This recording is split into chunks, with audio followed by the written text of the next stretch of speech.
My name is Eric Pace. The Magic Black Box Revolution. All revolutions start with a spark, and that spark largely goes unheralded and becomes lost in antiquity. That is where hindsight becomes our friend, and the hindsight that we now have into the history of computers provides us with a great many mysterious and intriguing stories in the development of the computer, from a concept to the machine that connects nearly the entire world today. One of the key innovations that brought this revolution to be was the development of the central processing unit into a computer on a chip. In the 1970s, computers were largely thought of as gigantic magic black boxes, largely due to the 1950s UNIVAC. UNIVAC used about 5,000 vacuum tubes, cost $1 million, took up an entire building, weighed about 29,000 pounds. This is what you would see on Star Trek, with all the dots and dials and bells and whistles and light. That gave way to a much smaller, but still extremely large, black box when General Electric developed the transistor. The transistor replaced a key component in the UNIVAC, for instance, which was the vacuum tube. Vacuum tubes are about the size of this large capacitor I have in my hand. It's about an average size. Vacuum tubes are very unreliable and very expensive and use a lot of power. The transistor, as you can see here, much smaller.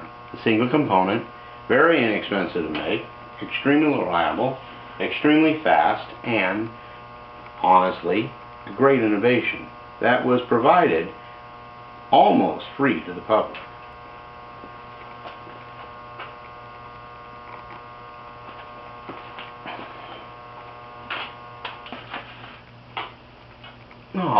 Oh, man.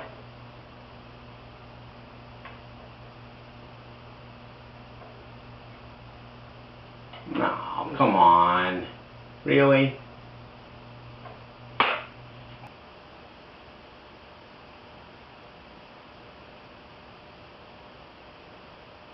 The development of the transistor allowed the computers to go from a great big gigantic magic black box to the enigma of an extremely large magic black box. That changed when Jack Kirby developed multiple components onto a single wafer. His idea was, rather than taking and continue to try and make smaller and smaller individual components, why not take multiple components and combine them onto a single wafer of semiconductor material? Using a similar technology to what was used to develop the transistor, he made such a circuit, and it worked. That led to the development of integrated circuits, or IC chips. For instance, if you look at my computer screen, you can see that this is a C585 CMOS timer IC chip. All of these transistors and components are on this single chip. That innovation was huge. And it allowed all sorts of electronics components to shrink, most notably the calculators. This development was a key innovation and essentially the kindling of the revolution. William Prickett in the late 60s came up with the idea to put an entire computer on such a chip. But the semiconductor material of the time could not support the number of components that were needed to make a computer on a chip. That problem was solved by Ferdinand Fagan when he developed the idea of using a silicon-based wafer or semiconductor material and found a way to increase the density or the number of components you could have on one chip. That innovation, coupled with the decision of Bisicom, a Japanese calculator company, to contract the services of Intel and Texas Instruments to build a 7-chip set of IC circuits that could be used not only in our calculators but other multiple components, or basically universal chipset essentially. Intel rose to the challenge with the key innovations from a variety of great minds, and using the information from Prickett and Fagan, they came up with a chipset. The MCS4, or the 404 Intel chipset, was the computer on a chip.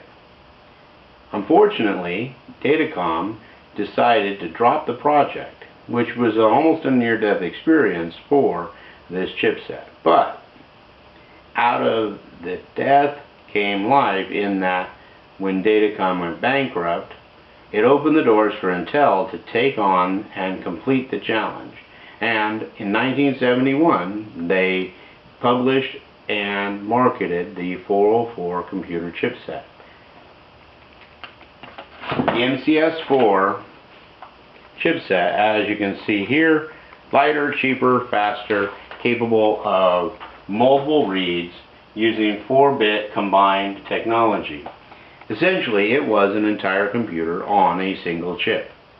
That innovation is what began the exponential increase that brought more and more components onto a single chip.